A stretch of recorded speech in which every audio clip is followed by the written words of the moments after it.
13주차 발달 단계별 상담과 성격 유형 3강 강의를 시작하겠습니다. 본 강의는 1조각에서 발간한 이부영 저서 분석 심리학을 참고하였습니다. 본차시 수업 목표는 융의 심리학적 유형론, 심리학적 유형론의 주요 특징, 일반적 태도 유형과 정신적 기능 유형의 특징, 외향적 감각형과 내향적 감각형, 외향적 직관형과 내향적 직관형, 외향적 사고형과 내향적 사고형, 외향적 감정형과 내향적 감정형을 이해하고 상담을 효과적으로 진행하는 데 목적이 있습니다. 융의 심리학적 유형론은 융은 1875년 스위스의 투르가우즈라는 작은 마을에서 목사의 아들로 태어났습니다. 대학에서 의학을 공부하고 정신과 의사가 되었습니다. 융은 프로이드와 함께 정신분석에 관심을 가졌으며 국제정신분석학회 회장을 맡기도 하였습니다.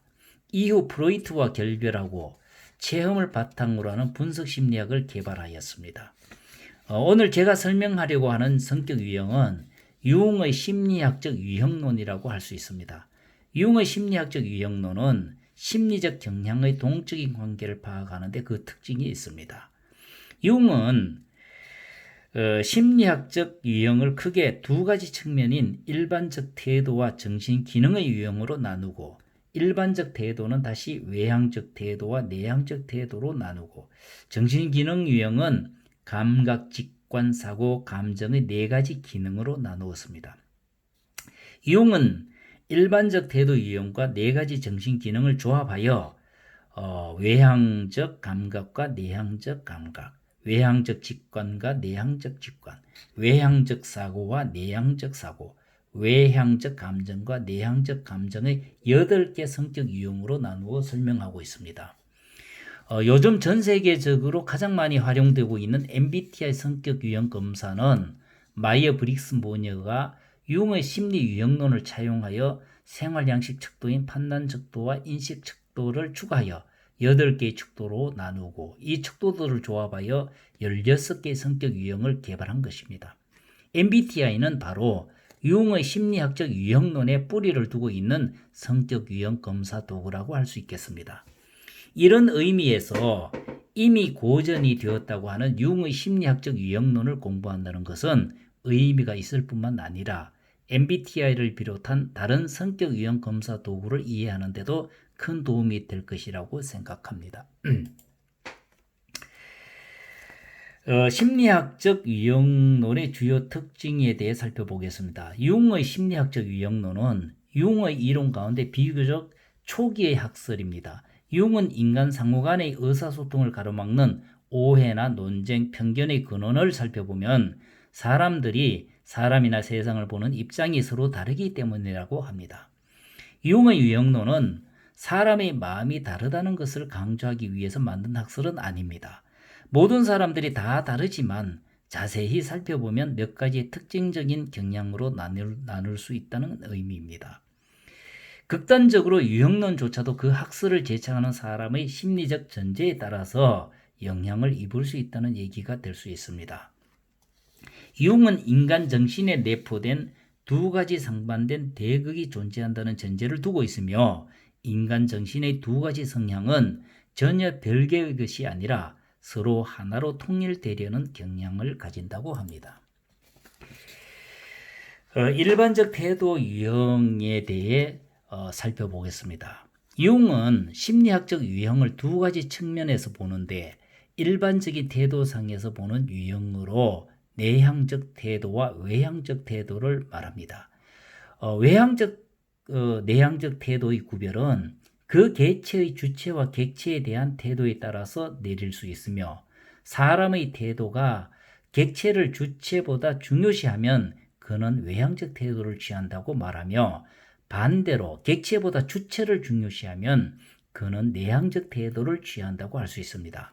즉 어떤 사람의 행동과 판단을 결정하는 것이 주로 객체일 때 그의 태도는 외향적이며 그 사람의 판단의 기준이나 행동을 결정하는 것이 주체이면 그의 태도는 내향적이라고 할 수 있습니다. 예를 들면 모든 사람이 좋다고 하니까 어떤 행동을 한다면 그것은 외향적 태도이고 아무리 모든 사람이 좋다고 해도 그렇게 행동할 수 없다고 한다면 그의 태도는 내향적일 수 있다는 겁니다.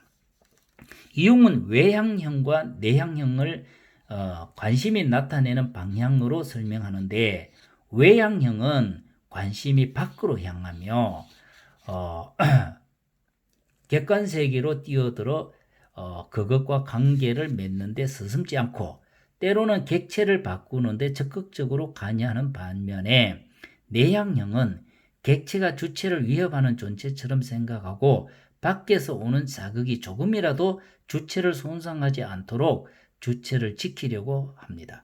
그래서 외향형은 심리적 에너지가 바깥 세상, 다른 사람 등 객관 세계를 향하여 흐르는 데 비해서 내향형은 에너지를 밖으로 내보내지 않고 될 수 있는 대로 안에 간직하려는 경향이 있다는 겁니다. 외향형은 사회활동과 실리를, 내향형은 자기 충실과 원리 원칙을 강조한다고 할 수 있겠습니다. 정신의 기능 유형에 대해 설명하겠습니다. 먼저 감각. 감각이란 물리적 자극이 인식을 매개하는 심리 기능입니다. 지각과 같은 뜻으로 사용되며 감각은 사고나 감정처럼 이성의 법칙을 통한 판단이 아니며 그런 뜻에서 비합리적 기능이라고 할 수 있습니다. 융은 감각과 직관을 두 개의 서로 상호 보상하는 대극으로 보고 있습니다. 감각이 의식적 지각이라면 직관은 무의식적 지각이라고 그는 말합니다. 어떤 현상 뒤에 좋지 못한 부정이 도사리고 있는 듯한 눈치를 발견하는 것은 직관이며 어떤 사람의 총체적인 생에 대한 태도가 감각 원리에 의해서 방향지어질 때 그는 감각형에 속한다고 합니다. 다음 직관에 대해 설명하겠습니다. 융은 직관이란 무의식적인 방법으로 인식을 유도하는 심리 기능이라고 말합니다. 직관이란 그 파악하는 내용이 무엇이든 하나의 본능적으로 파악하는 비합리적 인식 기능이며 직관 내용은 감각 내용과 마찬가지로 사고나 감정 내용처럼 유도되거나 표현된 것이 아니라 이미 주어진 것이라고 합니다. 감각과 직관은 곧잘 혼동될 위험성을 가지고 있으며 특히 외향적 직관형의 경우에는 외향적 감각형과 마찬가지로 둘 다 객체에 대한 인식이기 때문에 그것이 직관이 아니고 감각이라고 생각하기가 쉽다는 겁니다. 다음 사고에 대해 설명하겠습니다. 사고란 주어진 관련 내용을 그 고유의 법칙에 따라 서로 연관시키는 정신 기능입니다. 어떤 목적을 향하여 방향이 정해진 사고로서 의지적 판단 작용이며 합리적 기능이지만 수동적인 사고 활동은 일종의 직관적 사고라 할 만한 것으로 비합리적 기능입니다. 사고는 두 가지 원천에서 나옵니다. 하나는 주관적인 궁극적으로 우리가 잘 모르는 무의식적인 원천에서 주어지고 다른 하나는 감각을 통한 지각으로서 전달되는 객관적 사항에서 주어집니다. 사고가 내향적이냐 외향적이냐 하는 것은 판단이 어떤 기준에 따라 이루어지는가, 그것이 주관적인 원천에서 나왔는가, 밖에서 매개된 기준에 의해 이루어지는가에 따라 다릅니다. 또 하나의 구별점은 결론의 방향인데 사고가 주로 외적인 방향을 취하는가, 내적인 방향을 취하는가라는 점입니다. 사고 과정에서 중심이 주관적인 과정이 있을 때는 그것이 객관적인 과정에 있는 것과는 다른 또 하나의 사고가 생기게 되는데 이것이 내향적 사고입니다.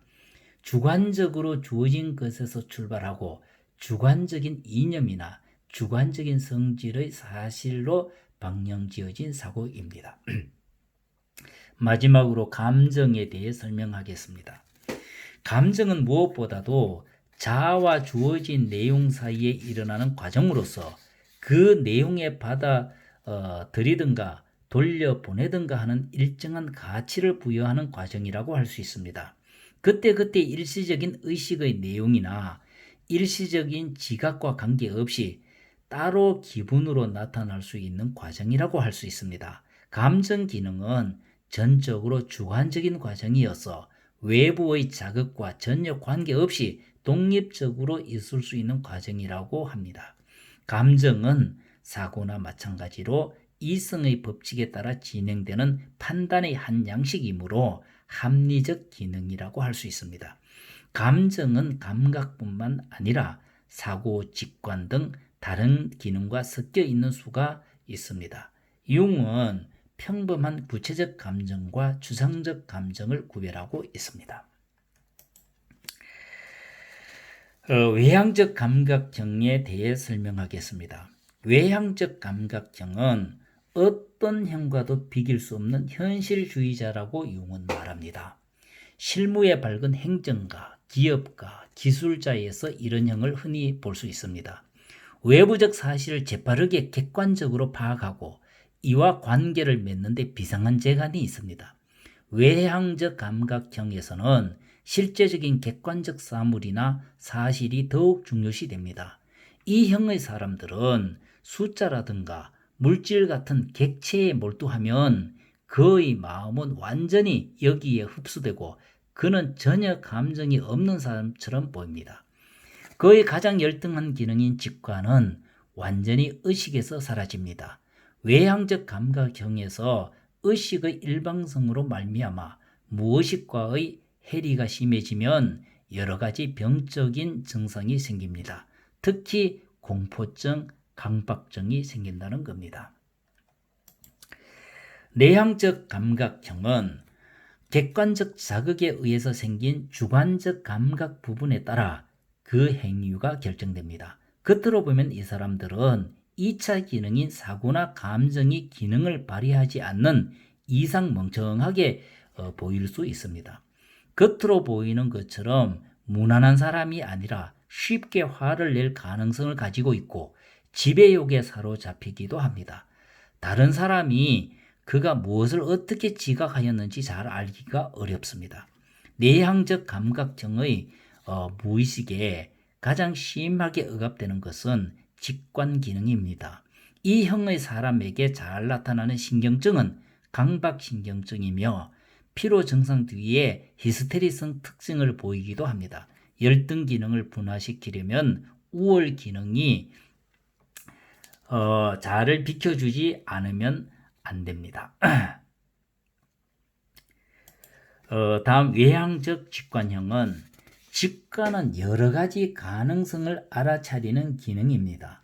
외향적 감각이 객관적 사실을 정확하게 파악하는 능력이라면 외향적 직관은 그 객체가 가지고 있는 가능성을 파악하고 그것이 객관 세계에서 실현될 수 있는 계기를 만들어주는데 비상한 능력을 발휘합니다. 외향적 직관형을 기업가, 상인, 신문기자, 정치가 같은 경우에 많이 발견되며 이들은 미래를 창조하는 사람들이라고 할 수 있습니다. 외향적 직관형의 위험성은 그가 너무 외향적 직관 기능에만 사로잡혀서 이성적으로 자기의 인식을 정리하고 저장할 겨를이 없다는 것입니다. 한 곳에 오래 머물러 그가 발견한 가능성을 충분히 키워나가지 못합니다. 마치 씨를 뿌리고 다른 밭으로 가는 농부와 같습니다.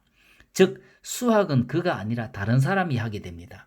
이 형에서 잘 나타날 수 있는 증상은 강박 증상이며 특히 건강염려성 강박관념이나 건강에 대한 공포증 또는 병적인 신체 감각이 나타날 수 있습니다. 다음은 내향적 직관형은 이 유형의 사람에게서는 직관 기능이 객체가 아닌 내적인 세계로 향합니다. 그 사람의 마음속 깊은 곳에 있는 원시적 요소들이 어떻게 변해가고 있으며 어떤 방향을 제시하고 있는가를 파악하는 것입니다.